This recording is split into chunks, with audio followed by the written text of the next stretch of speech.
Hello दोस्तों, नमस्कार। स्वागत है आप सभी का एक नए वीडियो में। इस वीडियो में हम लोग हिंदी साहित्य इतिहास लेखन की जो परंपरा का जो वीडियो चल रहा है, इसमें यह दूसरा वीडियो है। इसके पहले हम लोगों ने Garcin de Tassy, Shiv Singh Sengar, George Grierson और उनके जो महत्वपूर्ण तथ्य हैं उन सभी के बारे में पढ़ लिया। हिंदी साहित्य इतिहास लेखन की परंपरा की शुरुआत कहाँ से हुई थी, किस भाषा में हुआ था, यह सभी इसके पहले वाले वीडियो में हम लोगों ने पढ़ लिया है।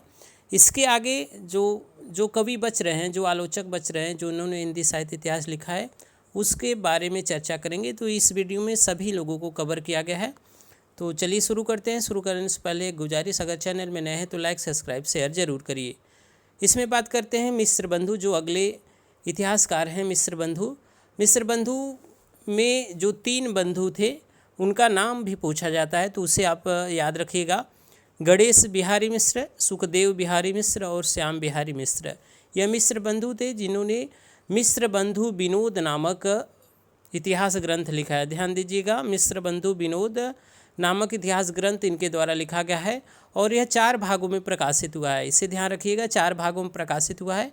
प्रथम 3 भागों का जो प्रकाशन हुआ है 1913 ईस्वी में, और जो चौथा भाग है वह 1934 ईस्वी में। ध्यान रखिएगा, प्रथम 3 भाग 1913, चौथा भाग 1934 ईस्वी में। और मिश्र बंधु विनोद इनकी रचना का नाम है, यानी इनके इतिहास ग्रंथ का नाम है। यह 4 भागों में प्रकाशित है और यह जो रचना है यह एक इतिवृत्तात्मक रूप में प्रस्तुत किया गया है। अर्थात इसमें जो प्रस्तुत किया गया है वह 500 कवियों का इतिवृत्तात्मक परिचय प्रस्तुत किया गया है। 5000 कवियों का इतिवृत्तात्मक परिचय प्रस्तुत किया गया है इस ग्रंथ में। और इसमें पहली बार समुचित काल विभाजन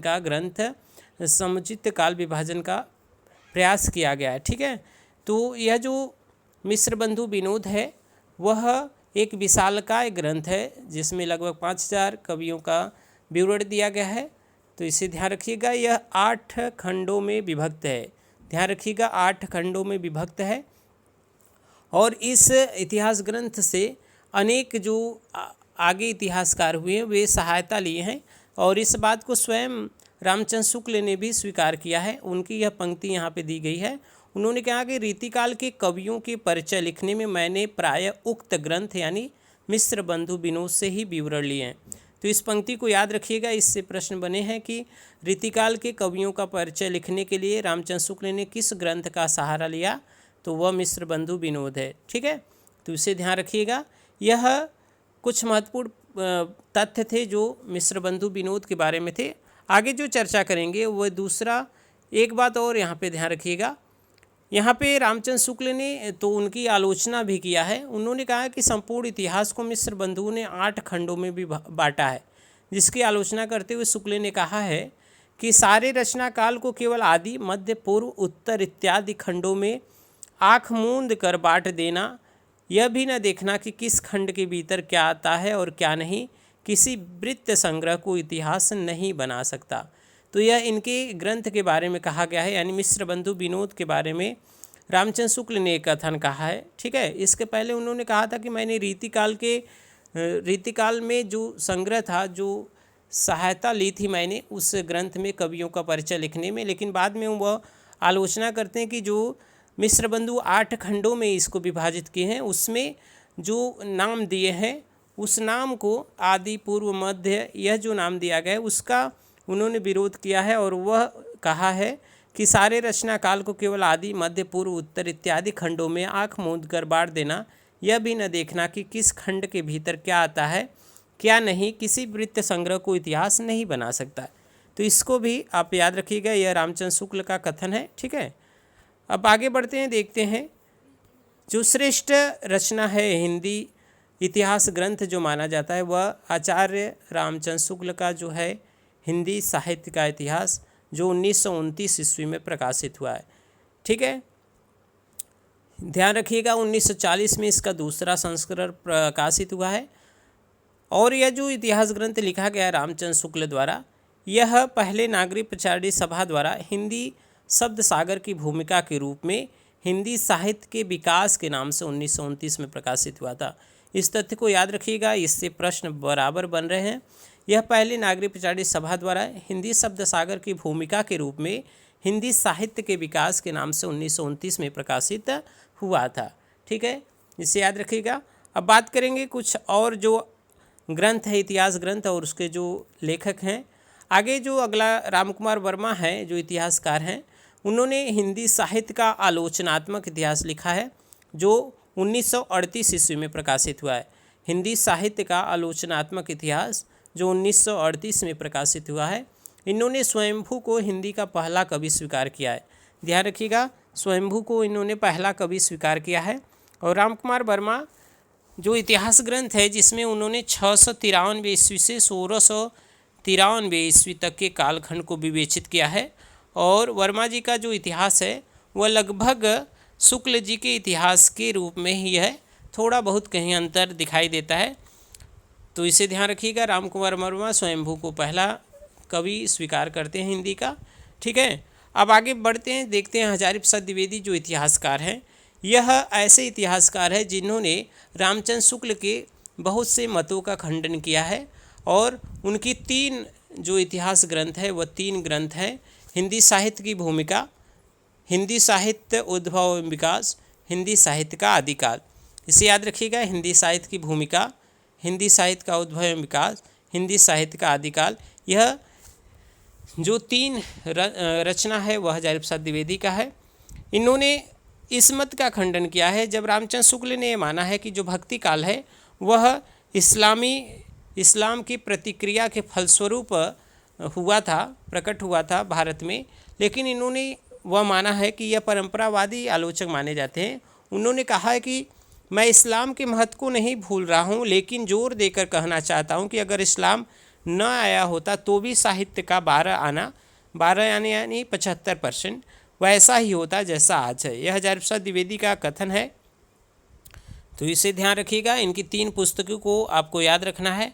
ठीक है, यह जो ग्रंथ इन्होंने कहा हिंदी साहित्य की भूमिका के अंतर्गत, तो याद रखिएगा। और शुक्ल जी ने जिस काल को वीरगाथा काल का यानी आदिकाल को वीरगाथा काल माना है, उसको आचार्य हजारी प्रसाद द्विवेदी ने आदिकाल मानना उचित समझा है, क्योंकि वीरगाथा का नामकरण जो जिस ग्रंथ के आधार पर उन्होंने माना है उस ग्रंथ को इन्होंने प्रश्न चिन्ह लगाए हैं। ठीक है, तो इस प्रकार। और दूसरा जो खंडन उन्होंने किया है वह भक्ति काल के उदय के रूप में, तो शुक्ल ने भक्ति आंदोलन के उदय का प्रमुख कारण पराजित हिंदू की निराशा को माना है, लेकिन द्विवेदी जी ने इसका खंडन करते हुए यह माना है कि भक्ति का उदय इस्लाम के प्रभाव से नहीं हुआ। अगर इस्लाम नहीं आता है तो भी जो भक्ति का साहित्य है वह 12 आना वैसा ही होता है जैसा आज है। तो यह तथ्य है। इनके बारे में गणपति चंद्र गुप्त का एक कथन बहुत प्रसिद्ध है। उन्होंने कहा है कि वस्तुतः वे पहले व्यक्ति हैं जिन्होंने आचार्य शुक्ल को अनेक धारणाओं और स्थापनाओं की चुनौती देते हुए उन्हें सबल प्रमाणों के आधार पर खंडित किया है। ठीक है, तो यह इनका कथन है गणपति चंद्रगुप्त का इनके बारे में। अब बात करते हैं अगला जो इतिहास ग्रंथ है, अगला जो है, देखिए नागरिक पिछाड़ी सभा द्वारा भी हिंदी साहित्य का बृहद इतिहास संपादित किया गया है। नागरिक पिछाड़ी सभा द्वारा हिंदी साहित्य का बृहद इतिहास संपादित किया गया है। वह 16 भाषाओं और 16 खंडों में विभक्त है और हर एक खंड के जो संपादक है वह अलग अलग हैं। इसमें जो 6वां खंड है वह रीति काव्य है जिसके संपादक नगेंद्र हैं। तो यह ध्यान रखिएगा, नागरिक पिछाड़ी सभा द्वारा हिंदी साहित्य का बृहद इतिहास संपादित किया गया है जो 16 भाषाओं में और 16 खंडों में विभक्त है। ठीक है, अब बात करते हैं जो अगले इतिहासकार कुछ और हैं जिन्होंने इतिहास लिखे हैं। एडविन ग्रिप्स, इन सभी को आपको याद रखना है क्योंकि सभी से प्रश्न बनते हैं। एडविन ग्रिप्स ने अंग्रेजी भाषा में ए स्केच ऑफ हिंदी लिटरेचर लिखा है और FEK A history of Hindi literature, यह इंग्लिश भाषा में लिखा गया महत्वपूर्ण ग्रंथ है हिंदी साहित्य के इतिहास से संबंधित। उसके बाद मौलवी करीमुद्दीन ने भी तज़किरा-ए-शुअराए हिंदी के नाम से एक इतिहास ग्रंथ लिखा है। ठीक है, आगे जो महत्वपूर्ण इतिहास ग्रंथ माने जाते हैं, जो इतिहासकार माने जाते हैं, वे गणपति चंद्र गुप्त हैं। इन्होंने हिंदी साहित्य का वैज्ञानिक इतिहास 1965 ईस्वी में लिखा है। हिंदी साहित्य का वैज्ञानिक इतिहास, तो इन ग्रंथों के रचना और रचनाकार को आपको याद रखना है। ठीक है, क्योंकि प्रश्न ऐसे बनता है कि हिंदी साहित्य का वैज्ञानिक इतिहास किसकी रचना है, तो गणपति चंद्र गुप्त का। ठीक है, तो उसे ध्यान रखिएगा। आगे जो अगले इतिहासकार हैं, प्रसिद्ध इतिहासकार, वे विश्वनाथ प्रसाद मिश्र हैं। इनके इतिहास का नाम है हिंदी साहित्य का अतीत। हिंदी साहित्य का अतीत इनके इतिहास का नाम है। इन्होंने जो रीतिकाल के कवियों को रीतिबद्ध, रीतिसिद्ध और रीतिमुक्त इन 3 भागों में बांटा है। यह इनका एक अच्छा सार्थक प्रयास है। हिंदी साहित्य के में रीतिकाल के कवियों को रीतिबद्ध, रीतिमुक्त और रीतिसिद्ध 3 भागों में बांटा गया है। यह विश्वनाथ प्रसाद मिश्र द्वारा बांटा गया है। अगर ऐसे प्रश्न भी पूछे तो आप इससे ध्यान रखिएगा। चलिए आगे देखते हैं अगले जो कुछ महत्वपूर्ण तथ्य हैं। अब देखिए, जो और इतिहास ग्रंथ है उसको आपको याद रखना है, क्योंकि इतिहास ग्रंथ से प्रश्न बने हैं। उसमें अनेक जो इतिहास ग्रंथ है उसमें जो है हिंदी साहित्य और संवेदना का इतिहास, रामस्वरूप चतुर्वेदी, इसको याद रखना है। हिंदी साहित्य और संवेदना का इतिहास, रामस्वरूप चतुर्वेदी। हिंदी साहित्य का इतिहास दर्शन, नलिन बिलोचन शर्मा का है। तो इन सभी के नाम को आपको याद रखना है।